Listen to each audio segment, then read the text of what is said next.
We met with our parents back in December, so one of the changes that I would make if I could do it all over again, one is when you meet with the parents and they have to select whether they want to take the devices home or not, and if they do want to take them home, whether they do or do not want insurance, I would actually recommend encouraging the parents to select no insurance, but while still saying you can purchase insurance if you want, because the way it's worded on the form right now is I don't want my child taking it home until they've purchased insurance. And our presenters to the parents were particularly persuasive. So we have 1,024, I didn't share this with you, we have 1,024 parents who selected they want insurance for their students. So we're working through that right now because we're trying to get the devices home this Friday as best as we can. The other change that I would make is in our initial planning, we planned on prepping all the devices in about a period of a week, and we didn't even, well, we came close to it. It took us 2 weeks, but that was with all sorts of extra help and this and that, and so it took us 2 weeks to prepare 1,350 devices, including barcodes, and getting them out to classrooms and putting them in the carts and labeling the carts and everything like that. So those are two things that, doing it over, I would have done differently. Would you, would the group recommend that maybe for next year we revise that language so that one phrase doesn't read so strong, you know, because I think it's just the way it reads.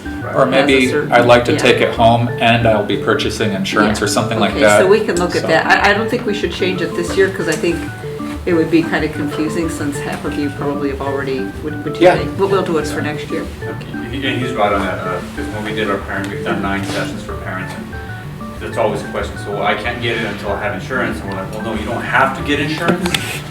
But, you know, and then give the example of, it's like a textbook. You take a textbook home, or at school, when something happens, you're responsible for it. So then it almost scares them into holding off until they have insurance. And so I think we're going to have a very similar number of responses with wanting to wait till they have insurance, and it's coming up with a way to roll it out so that they can purchase it before you give them the device. What we're thinking of doing, Jonathan, is doing like a spreadsheet with the device, serial number, and the student name ID, sending a letter home saying, welcome to the one-on-one exchange. Here's the serial number that your child's going to be attached to. If you choose to purchase insurance now, we'll be rolling out the devices in a couple of weeks. Yeah. And so that kind of gives us that little flexibility to hand it out, because they've gotten the letter, they've had the choice, and if they did or did not get it, regardless of what they put on the form, because most of our forms say hold on to the device until I get insurance, but then we have to go and do tally. Did you get insurance yet? Did you get insurance yet? And we're kind of stuck with devices at the school site that are being sent home. Yeah, and I'd add on to that also that I think for our second phase, because we did 8th grade and go to 7th and 6th, that we would recommend, and we plan on removing that last part of that phrase, because parents just want to follow the rules. They want to do what they think we think is best, and it sounds like we're telling them, oh, you shouldn't take this device home until you have insurance. So they naturally will not select that. But if we just say, yes, my son or daughter may take the device home, then they're going to say, okay, great, that's what they want. The kids have been incredibly adaptable, as you would guess. They've learned everything very quickly. They love the devices, and they're some of our best advocates for getting in the parents that never came into the meetings.